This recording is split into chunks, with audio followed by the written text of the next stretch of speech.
Hello, hello, Caitlin. How are Hello. you? I'm How's good. it How are going? you? I'm doing very well. Going, Um, how's everything going there at the ballet?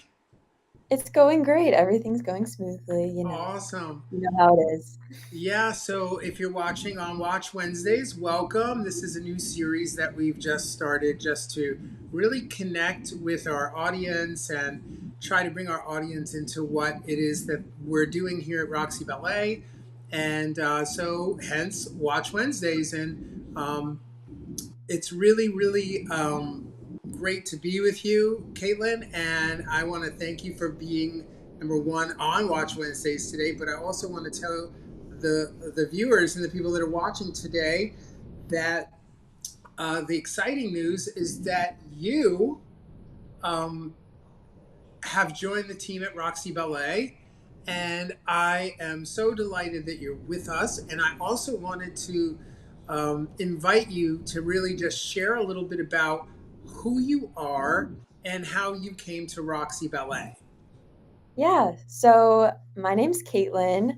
I'm a recent graduate from Mason Grove School of the Arts at Rutgers. I studied graphic design and dance. Prior to that, though, I grew up at the Roxy Ballet, participating in the trainee company, the winter and spring shows, summer intensives for practically my whole life. And now, post grad, I'm back here working at Roxy as marketing, education, and graphic design associate. So it's a very full circle moment. And I'm just so happy to combine my two passions, which is marketing, design, and dance. Yeah.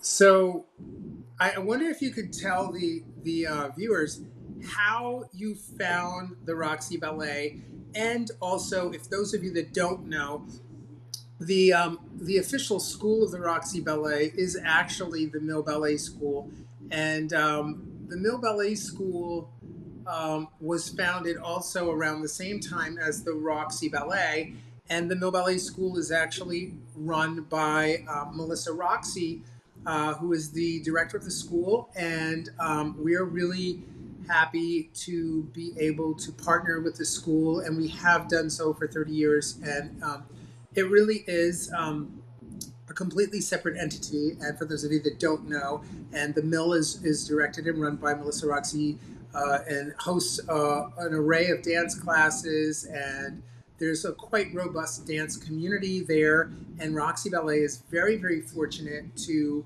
um, while our administrative offices and headquarters are located in Frenchtown, we have the pleasure of being able to use space at the mill in New Hope, Pennsylvania, and we're really, really grateful to the Mill Ballet for allowing us to have that time in the studios. And so, yeah, but just back to you, Caitlin, how did you find the Mill and Roxy? Tell us a little bit about that. Well, I was very young when I found the Mill and Roxy Ballet. I went to the Nutcracker when I was a little girl with my mom, and I just really loved the production. And my mom would probably remember more than me. I was very young, but that following year, I decided to audition for Cinderella because you guys were doing Cinderella, and I was Little Mouse. But yeah, it was overall just the production and seeing the show and just wanting to be a part of it. And through Roxy, I obviously found Mill, and that's where I started taking classes and really getting into it. Wow, so you were actually you were actually a mouse? I was a mouse in Cinderella, I think No way. 2007 or something. Yeah. And that was that your first, that was obviously your first role. Yeah, that was my first role. And tell the viewers how that was. Tell us what it was like. Walk us through you being a mouse, or what you could remember about being a mouse. I don't remember much just because I was so young, but it was Ah, memorable in the sense that it was the first time I ever got to go on stage or be a part of something so magical and create something for a wider audience. Um, I just remember the rehearsals being really fun, like the little cheese, little props that we had, like just running around, being prompted by Melissa in the old studio. Like I have fond memories of that time. wow. Yeah, and I mean, so interestingly enough, this is Caitlin, you know that this is our 30th anniversary. Can you believe Yes. that Roxy Ballet has been around for 30 years? I can. It's so amazing. It's so Yeah, it amazing. it is. And as a former alumni who now is part of our organization and part of the leadership team, how does that feel? It feels very full circle for me. Very nostalgic, kind of, I don't know, right place, right time type feel. Yeah, Yeah, it's very yeah, nostalgic. yeah, for sure, for sure. The right place in the right time, and sometimes the magnets have a way of just bringing us right back home, and right back to where we want to be. And one of the things that I've always envisioned for the organization is to really have a place where alumni can come back and work and contribute to the community and really build the organization. Part of my long range plan, as I move toward being a senior and into a position, one of the things that I really think a lot about is legacy and about how can we build a sustainable future and a future where the organization is prepared to move to its next generation for the next 30 years, and how do we do that, and how do we build a team, and what does it look like internally to make that happen. And I've spent several years, the last couple of years, because you've been onboarded and trained in the organization, so how much time we've spent in building the systems so that we can actually function and operate if something were to, God forbid, happen to someone in the organization, including myself, that the organization can continue to thrive. And I think that that is really, really important for our stakeholders. It's important for our funders to really know that, and for the community that contributes and makes contributions to the organization financially and in terms of their time, talent, and treasure, to know that what we're trying to really do for this organization is have it live beyond my time here, if at all possible. And I wonder if you could talk a little bit about, in light of all these budget cuts and what's happened with the NEA, without getting political, of course. But I wonder if you could just talk a little bit about, like, being a dancer, coming up through the school, having dance being such a part of your life, and the impact that that's had on you as an adult, and what is your thought about the importance of art in our lives? I wonder if you could talk a little bit about that. Well, being that I've danced my whole life and went to school for graphic design and dance, my life is very consumed within the arts, and it has always been. I think it's one of the most important things that dancers, artists, that we can do right now is to support each other and support organizations and support things that you truly care about, especially in times like this. It reminds me of the Pied Piper quote actually right now. There's what is it? How does it go? Um, The quote, yeah, you're yeah, spot on. The quote is, yeah, "There's only one treasure, there's only one truth, and it is not the gold, it is the youth." And it really, yes, what you're saying is 100% true, because it's literally like all of our energy should go to making this country more livable, more enjoyable, and more pleasurable. One of the things that a lot of other countries, not naming any of those countries, has, they claim to have over America, is they claim to have the idea and the notion that it's more enjoyable, quality of life is more richer, it's more fulfilling to live in these other places, in these other countries. And what I want to say is that living in this country is amazing. It's a beautiful country, one that we should all be proud of, especially coming into our 250th anniversary of America, and really look at it from the standpoint about, like, what's possible, what could we create, and really we, the people, are responsible for what we create here. And it's like, if other countries claim to have a better lifestyle, it's more enjoyable, there's more art, there's more food, there's more time spent on family and relaxing and enjoying life, like, what are we doing as a country? And for me, the arts play such an important pivotal role in that. Like, we don't have to get into the economic power of the arts and the benefits that the arts bring to cultural districts, to local economies, to state economies, and really to the national economy, because the numbers are huge. We don't have to get into all those technicals, but what we really want to think about is how the arts play a pivotal role in having us as children and young adults see the world, and how we're able to work within the framework of the world. And really, this is to our leaders and our local, state, and national you know leaders, including the White House, is that really, if it weren't for the arts, like, we would not be able to really walk into a room and communicate properly. The arts give us so much, and as we stand on the precipice of, like, life, like the way that um, with AI and the way that technology is advancing, we as artists are able to utilize that technology better than anybody. Why? Because as artists, we are creative thinkers.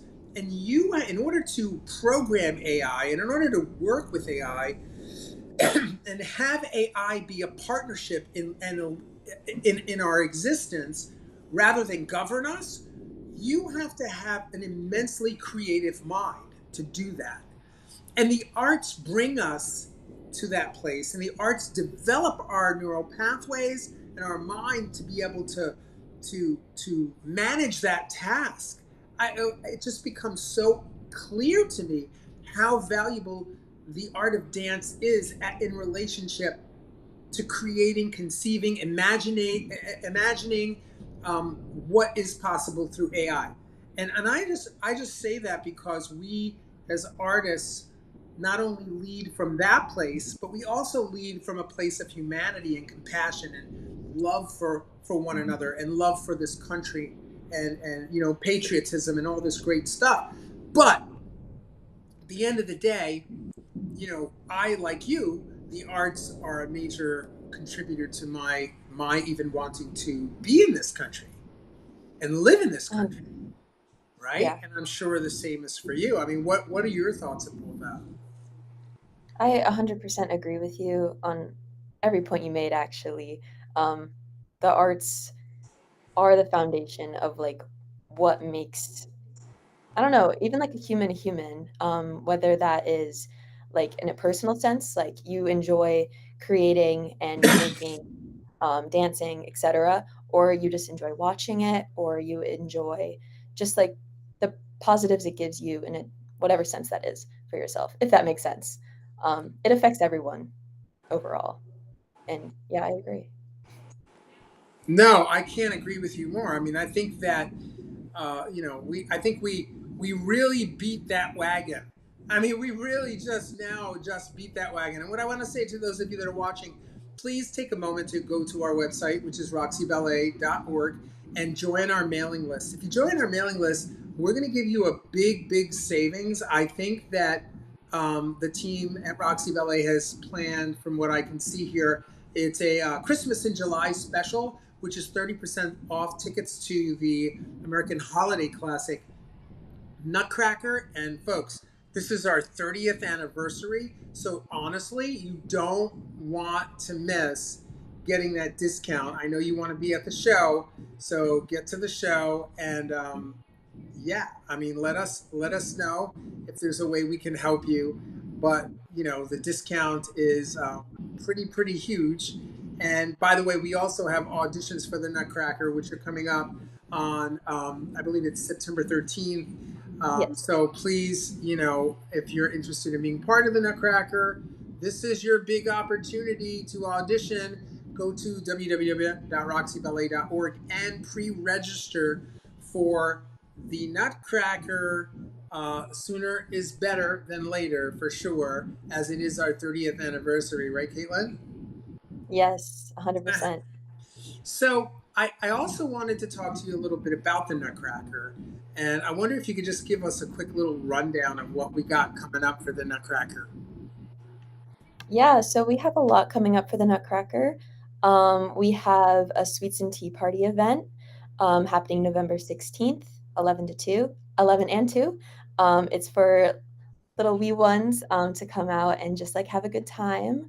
We also have um, obviously the Nutcracker shows, which is happening November 29th, November 30th, December 5th, which is our Relaxed Children's Matinee show.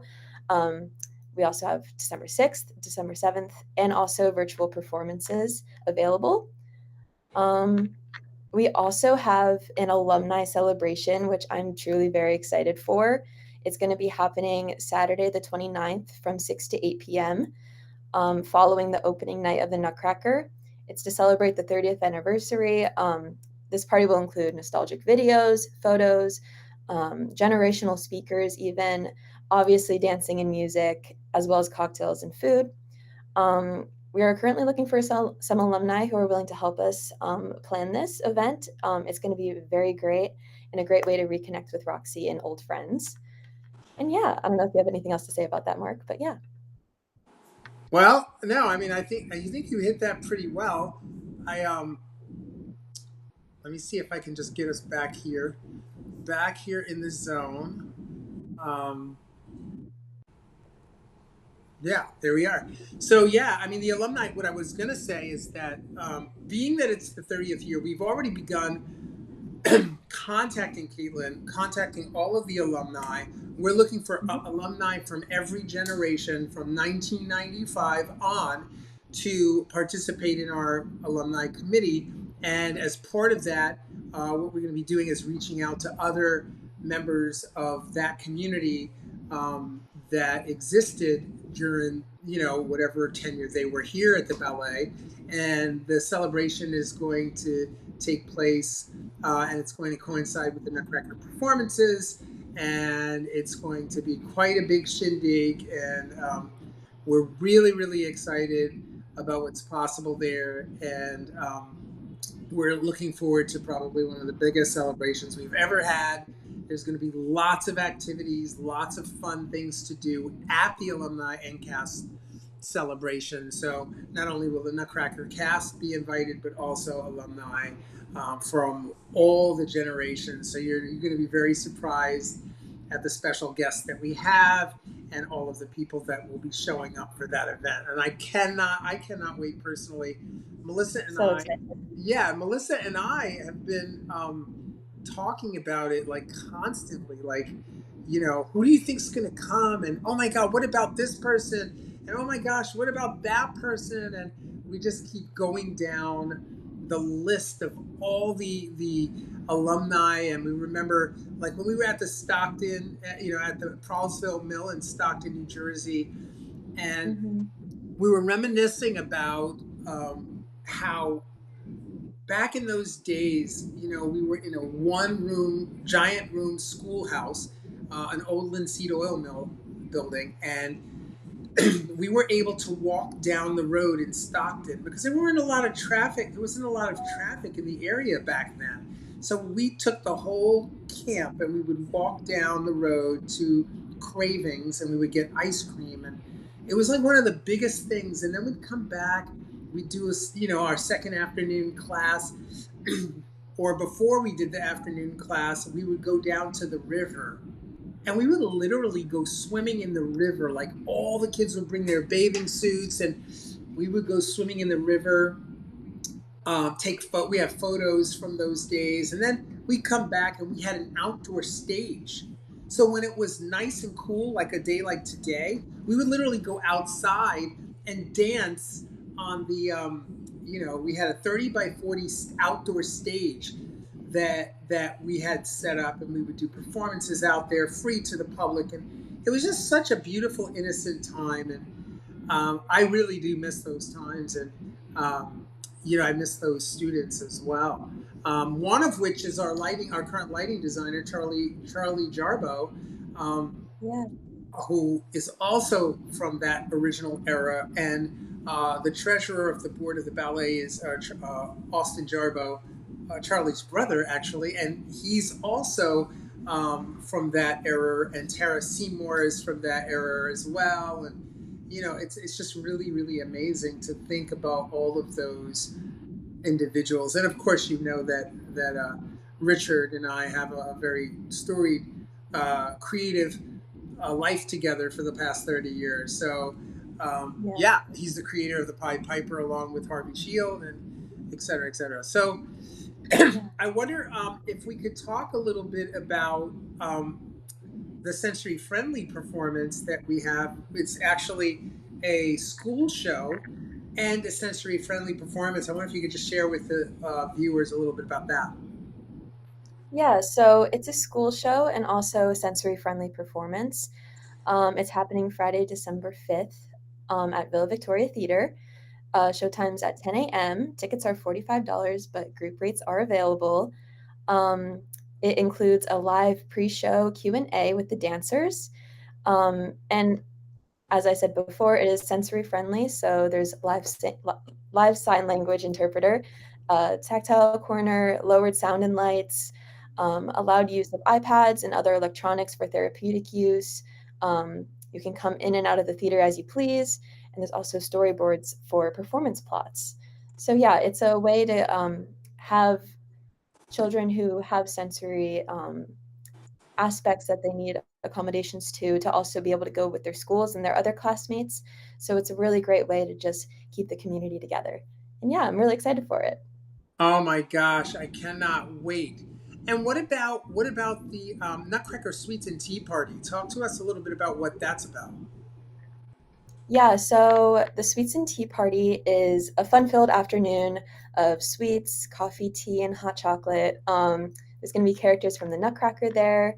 Children and parents alike can expect a delightful performance from Roxy's professional artists. Can also have autographs, photos, story time with the Sugar Plum Fairy, and a Nutcracker themed dance class. There are two times for it, one at 11 a.m. and one at 2 p.m. on November 16th at the Mill Ballet School. And it's about an hour long. And it's going to be so much fun. Oh, it's amazing. So, listen, I know that we have a meeting coming up, and I just wanted to thank you so much for being on Watch Wednesdays, and welcome to the team once again. The Thank you community is for really fortunate to have you in the community working you know so dedicated to the arts, and we really are great. Looking forward to a wonderful future with you being at Roxey Yes. Ballet. And with that, I think it's about that time to say goodbye. And so, thank you so much for being on the program. And for those Thank of you you for that, having me. yeah, for those of you that um, we'll put up the graphics again one more time, just so you know where you can get your tickets, et cetera, et cetera. And with that, we'll see you later. Take care. Thank you.